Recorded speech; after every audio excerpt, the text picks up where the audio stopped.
right, everybody ready? Anybody need white?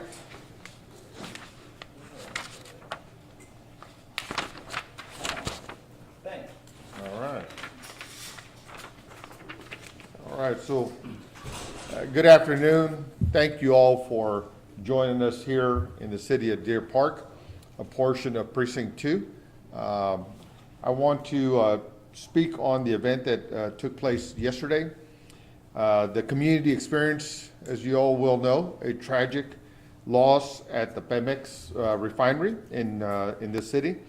And so I'd like to first begin by expressing my condolences to the families of those two individuals, not only to their immediate family, but to their work families as well as to extended friends. And we wish them all the best, but our heartfelt condolences and prayers are with everyone. But working and living in this part of the county does present unique challenges, and we have experienced especially difficult ones over the last month. But with unique challenges, we have developed incredible ability to respond quickly and efficiently to incidents like the PEMEX leak and the pipeline fire. We are home to some of the best hazmat, fire, public health, and pollution control professionals in the world. And we work very well across jurisdictions, even under great stress, because we are all dedicated to serving our communities and keeping our families safe. But I want to thank Mayor Mouton and your incredible city, Mayor,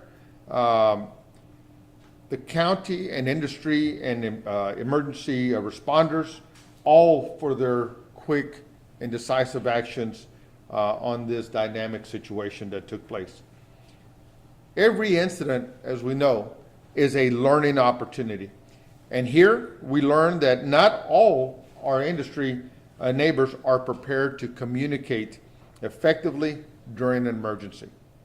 Last night, we struggled to get timely information from PEMEX about air monitoring that was happening at their fence line. This hampered the ability of our first responders to dispatch, and it required that we dispatch our own pollution control mobile monitoring team, which is tasked with providing real-time data to residents about air quality in their neighborhoods. Secondly, PEMEX also failed to utilize the CARE app. A line of communication relies on how to make sure that potential hazards that produce during these industrial events and emergencies, that the right information is going to the right people in a very timely way. In fact, the only message posted by the facility indicated only routine flaring. Finally, PEMEX failed to provide a suitable spokesperson during press conferences and didn't offer to speak directly to the community until emergency responders were being demobilized and the incident moved into a recovery operation. These communication failures left the community wondering whether they were safe, and that is absolutely unacceptable. This stood in great contrast to the Energy Transfer pipeline fire a few weeks ago, in which emergency responders were given nearly immediate access to information and personnel that helped to communicate the risk to the community and helped us deploy the appropriate assets to respond to the needs of the surrounding neighborhoods. Being a good neighbor requires much more than what we saw during the PEMEX incident, and we have been in conversations with the East Harris County Manufacturers Association, and they have agreed to coordinate a meeting between our industrial neighbors and local governments in the coming week. So we look forward to this being a productive conversation so we can all work much better together in these respective events. And so just briefly, some words in Spanish. Le quiero dar las gracias a todos por acompañarnos. Sabemos que ayer tuvimos un grave incidente. Fue una tragedia porque llegamos a perder 2 personas en ese evento. Entonces, les queremos dar a las familias de ellos nuestras oraciones y bendiciones. Sabemos que esto es muy difícil para ellos, pero también para sus colegas y amigos de esas personas que llegaron a fallecer en el evento que sucedió ayer. Le quiero dar las gracias al alcalde Jerry Mouton y a la ciudad de Deer Park, porque siempre estamos trabajando muy coordinados y muy bien juntos cuando estamos respondiendo a estos eventos. Pero lo que llegamos a entender ayer es que PEMEX tiene que trabajar a poder comunicarse con el público y con nosotros mucho más mejor. Llegamos a saber que fue difícil para PEMEX para entregarnos información en lo tanto y lo más pronto que se necesita esa información. También en estas industrias ellos tienen acceso a una aplicación que se llama CARE. PEMEX nuevamente llegó a faltar de usar esa aplicación para poder comunicar información a la comunidad, a la ciudad, al condado y a otros compañeros en la área. Y sin embargo, dentro de esa app, lo único que llegaron a indicar es que todo el trabajo que estaba sucediendo era era lo de siempre, la rutina. Entonces, y obviamente eso no fue lo que sucedió. Y también sabemos que en esos momentos siempre necesitamos a alguien que se puede comunicar con los medios, con nosotros, llegarnos a saber la información necesaria que tenemos que compartir a los elementos de primer auxilio y que están respondiendo a esos eventos. Y no tuvimos una persona que pudimos hablar por parte de PEMEX y poder darnos la información necesaria. En comparación, cuando tuvimos el incendio de Energy Transfers, allí la ciudad, el alcalde, el condado, todos trabajamos muy bien, inmediato y fácil, recibiendo la información necesaria para poder compartir y entender el evento. Entonces sabemos que, y queremos agregar que cuando somos vecinos con comunidades y industria, tenemos que trabajar mucho más juntos. Entonces yo le pedí a ECMA de coordinar una junta para que podamos nuevamente trabajar con el alcalde, otros miembros de diferentes sistemas de gobierno y industria para recordarles y hablar de la necesidad de poder compartir información correcta y inmediata. Gracias. Aquí les entrego el alcalde Jerry Mouton. Thank you for that patience. It's my honor to present to you our partner and our friend and someone who cares deeply about his city, Mayor Jerry Mouton Jr. Thank you, Commissioner. It's just to add on to what he's saying, you know, it's interesting when you go through difficult times to see the collaborative effort coming together in the best interest of our community. And there's no question, I would say that we have the best of the best regards to the collaborative efforts, the responses that occur, the specialization of each department, the roles that they all play. And there's without a doubt this event still personified of that great working relationship. We're able to make the decisions in the best interest of the community in regards to ensuring the one thing that I would think he would agree with, public safety, is what we are elected to do and to stand here together.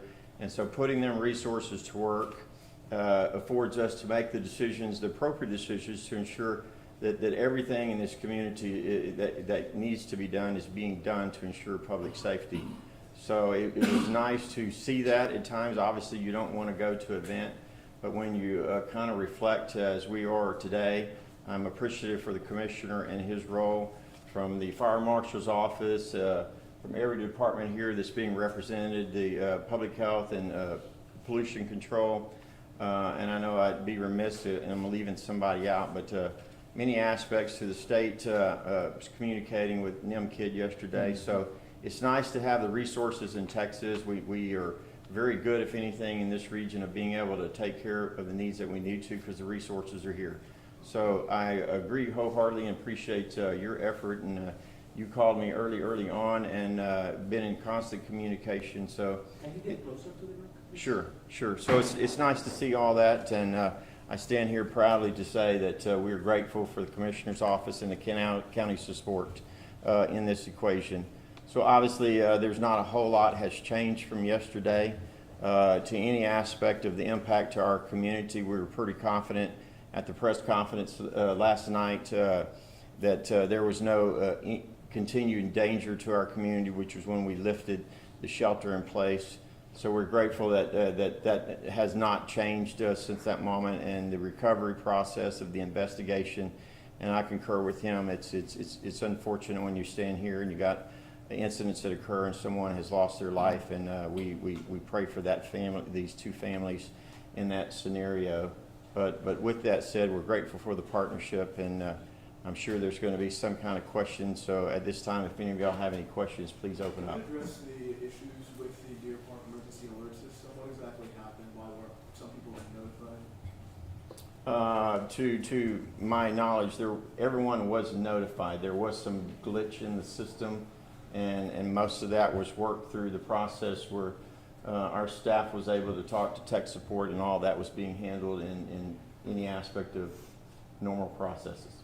PEMEX and the Mexican government say 13 people remain at the hospital with injuries. Can you guys give us an update on those people that were hurt? How many do remain at the hospital, and how are they holding up? Yeah, we are not going to speak in regards to PEMEX, and I know that's an active investigation. I haven't had any update on anybody. No, and that's part of the concern is that yesterday when I spoke to the CEO, I did ask about the deaths. I did ask about the people being hospitalized, and we just couldn't get a very consistent answer. So to the mayor's point, we'll let PEMEX provide that update to those individuals.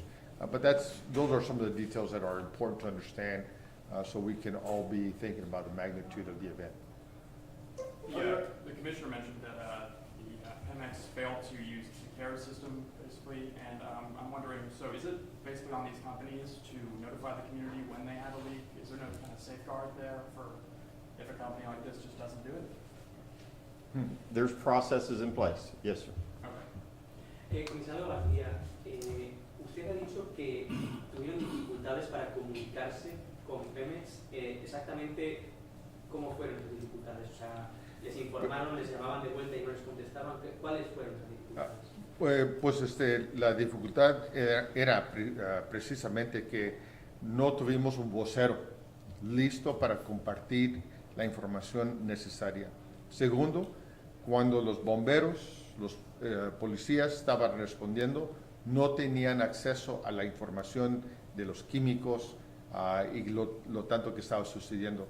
El vocero estaba de vacaciones y entonces yo no pude hablar con el presidente de la compañía hasta alrededor de las 8, 9 de la noche.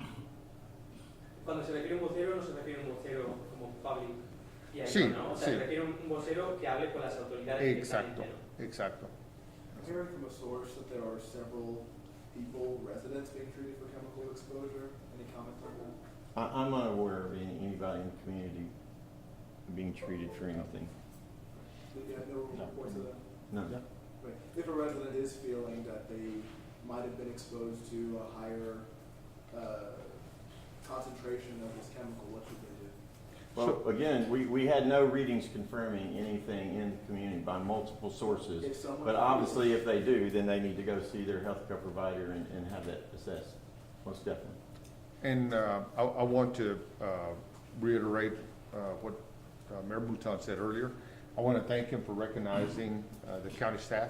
Deer Park first responders were also very, very involved and very engaged on this event. I do want to thank the Public Health Department for being engaged in this event. That was somewhat unique. So if people are concerned about their health, it's exactly what Mayor Mouton said. They should be going out and seeking some help. Now, a little bit of, back to the comparison between the Energy Transfer event and this one. Energy Transfer did post on their website where people could go file a claim, of any concerns that they may have. I'm not sure if PEMEX has done that yet. All right, thank y'all. Last question. Will PEMEX face any consequence with the local authorities, any sanctions? There's an active investigation going on at this point, and we'll make decisions as we understand it. La pregunta era que si iba a haber algunas consecuencias para la compañía de PEMEX. Ahorita estamos bajo una investigación y vamos a llegar a esperar hasta que la administración se llegue a terminar para poder entenderlo, entonces decidir qué pasos vamos a tomar. The U.S. Chemical Safety Board is also launching a federal investigation. Have you been in contact with those officials? I have not heard from them at this point. But are you aware of that investigation? I am not, Dr. Bevan, or anybody? This No. is my first. Yeah, thank you. All right, thank y'all very much. And if if anybody has any individual questions, we do have the fire marshal here, Dr. Babin with pollution control, and Dr. Brown with the public health department. And we do have